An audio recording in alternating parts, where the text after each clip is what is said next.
Something serious is happening to Dave Chappelle. He is not the same. Look into this man's eyes. These are the eyes of a very broken man. Something has happened to him, and it's no small thing which has happened. So let me ask you this.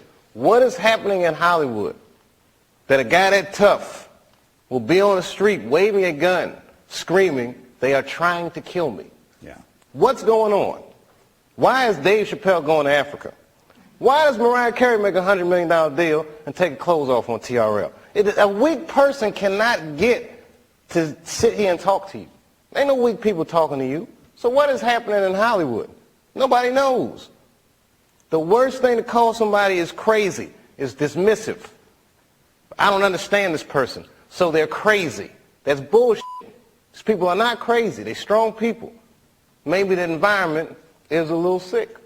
Ever since the Illuminati nonsense, his damning expose of Hollywood, and his subsequent refusal to be a part of it, Dave has clearly had a few things happen to him. Things he's not talking about, but would very much like to. Look at the face he makes after saying this. And you came, Dave, but you didn't decide until the last minute, it seems, that you were going to do it. Right. Well, one of the reasons was because I knew once I decided that I had to show up. I had to show up. Yeah. I had to show up. Yeah.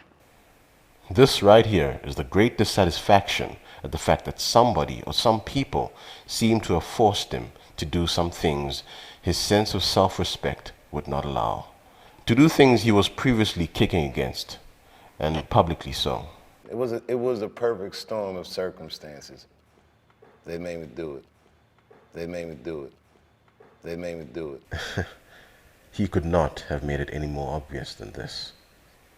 Dave Chappelle is clearly trying to tell us something, and immediately after making it obvious that he's being forced to do something which he doesn't want to do, he looks around to make sure that he's safe. He does this repeatedly.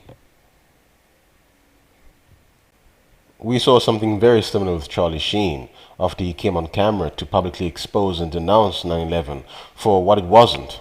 It wasn't what was being advertised by the government, that's for sure. What it was, very clearly was, a lie. A great big lie. Did you study the tapes and you... I've done a lot of research, and it's not just me, it's the people that have come before me, the experts and the engineers and the physicists and the scientists and the scholars that raised a lot of these things, and I took a look at their research and said, yeah, it doesn't add up. A lot of it doesn't add up, hence these questions, you know, and there's two areas. There's Building 7 and there's the 5 frames from the Pentagon. Don't listen to me. Do your own research, you know, but I think that, you know, what happened to a time in this country when we were entitled, when we had a constitutional and a God. After fighting against the system quite publicly, Charlie Sheen's career took a nosedive until eventually he was diagnosed with HIV.